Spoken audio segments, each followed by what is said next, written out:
ਸਾਡੇ ਹਮਸਾਇਆਂ ਨੇ ਬਿੱਲੀ ਰੱਖੀ, ਨਹੀਂ ਤੇ ਅਕਸਰ ਦੁਨੀਆ ਨੇ ਇੱਥੇ ਕੁੱਤਾ ਹੀ ਰੱਖੇ।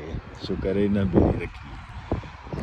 ਤੇ ਇਹ ਮੰਜ਼ਰ ਜੇ। ਅੱਛਾ, ਮੈਨੂੰ ਇੱਕ ਹੋਰ ਖਿਆਲ ਆ ਰਿਹਾ ਸੀ ਕਿ ਸਾਡੇ ਹੁਕਮਰਾਨ ਇੱਥੇ ਹੁੰਦੇ ਹਨ, Europe, America, England, Canada, New Zealand, ਤੇ ਉਹਨਾਂ ਵੇਖਿਆ ਲੋਕ ਇੱਥੇ ਇੰਝ ਇਨਸਾਨਾਂ ਰਹਿੰਦੇ ਨੇ, ਹਰ ਸ਼ਹਿਰ ਤਰਤੀਬ ਵਿੱਚ।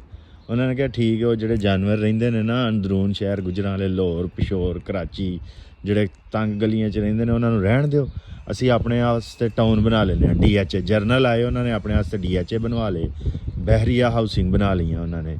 ਦੂਜੇ ਸਿਆਸਤਦਾਨ ਆਏ, ਉਹਨਾਂ ਨੇ ਆਪਣੇ ਵਾਸਤੇ ਉਹ ਜਿਹੜੇ ਨੇ ਦੂਜੇ ਹਾਊਸਿੰਗ ਬਹਿਰੀਆ 'ਚ ਉਹਨਾਂ ਲਈ ਲਿਆ ਦਾਖਲਾ। ਇੱਕ ਡਿਫੈਂਸ ਹਾਊਸਿੰਗ ਬਣ ਗਈ, ਇੱਕ ਬਹਿਰੀਆ ਟਾਊਨ ਬਣ ਗਏ। ਉਸ ਤੋਂ ਇਲਾਵਾ ਜਿਹੜੀਆਂ ਨੇ ਮਾਸਟਰ ਸਿਟੀ, ਫਲਾਣਾ ਸਿਟੀ, ਢੰਗਾਣਾ ਸਿਟੀ, ਟਾਊਨ ਬਣ ਗਏ। ਇੱਥੇ ਕੋਈ ਵੀ ਟਾਊਨ ਨਹੀਂ, ਇੱਥੇ ਹਰ ਬੰਦਾ ਹੀ ਟਾਊਨ 'ਚ ਰਹਿ ਰਿਹਾ।